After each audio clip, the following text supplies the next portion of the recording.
मुसलमान, ये कहने पर मजबूर है। क्या 1947 में जब मुल्क का बंटवारा हुआ था हम नहीं गए? क्या हमने गलती की? क्या ये मुल्क हमारा नहीं है? क्या इस मुल्क की आजादी में हमारा हिस्सा नहीं है? आज ये हर मुसलमान आज ये कहने पर मजबूर है। क्या मुसलमान होना गुनाह है?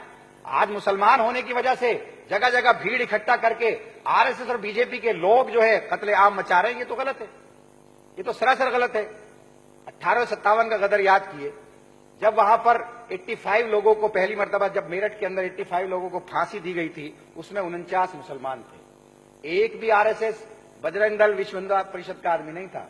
1925 में आरएसएस बन गई थी, 23 साल तक ये मूवमेंट चला आजादी का, उसमें एक भी आरएसएस का आदमी आजादी के मूवमेंट में हिस्सा नहीं लिया। 1942 में जो इनके एक बड़े लीडर है अटल बिहारी वाजपेयी जी, जब ये तहरीक चल रही थी कि अंग्रेजों भारत छोड़ो अभियान चल रहा था, उस वक्त में आगरा से कुछ लोगों को गिरफ्तार किया गया, उसमें अटल बिहारी वाजपेयी जी भी गिरफ्तार हो गए। तो अटल बिहारी वाजपेयी जी ने कहा कि मैं इस तहरीक का हिस्सा नहीं हूं, मैं तो अंग्रेजों के साथ हूं, मैं अंग्रेजों से लड़ाई लड़ना नहीं चाहता, मैं आजादी के लड़ने वालों के साथ नहीं हूं।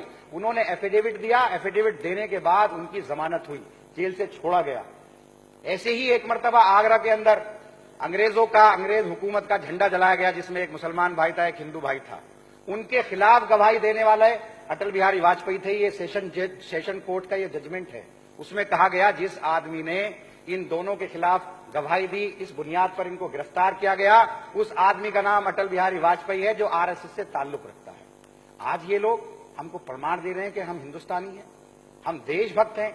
वो लोग जिन लोगों ने इस लड़ाई को लड़ा, इस मुल्क को आजाद किया, आज उनको ये देशद्रोही कहने पर मजबूर है, आज उनको ये मार रहे हैं, पीट रहे हैं, तो ये तो गलत है, ये नहीं होना चाहिए। और अगर इस तरह की चीजें नहीं रुकी तो ये मुल्क के लिए अच्छा नहीं होगा। इस मुल्क में आज बताइए आप, क्या ये इस हालत में है कि 25 करोड़ मुसलमानों को इस मुल्क से हटा दिया जाए या भेज दिया जाए? अगर आप नहीं है इस हालत में तो ये चीजें पैदा क्यों कर रहे हैं? आज एक तबका जब आसानी के साथ में अपने इस मुल्क में रहना चाहता है, अमन के साथ रहना चाहता है, तो आप उनको क्यों परेशान कर रहे हो? क्यों आप उनको मारपीट कर रहे हो? और ये जो 23 मुकदमे दर्ज हुए हैं, 23 मुकदमों में आरएसएस, बीजेपी, बजरंग दल, विश्व हिंदू परिषद के लोगों के नामजद हैं। ये लोग इस मुल्क के अंदर अफरा तफरी फैला रहे हैं, और इस तरह से हमारे इस मुल्क में रहने के लिए हम आईन है, हमारा कानून है, हमारे कानून ने हमको इजाजत दी है, आईन ने हमको इजाजत दी है कि इस मुल्क के अंदर हम अपने हिसाब से रहेंगे।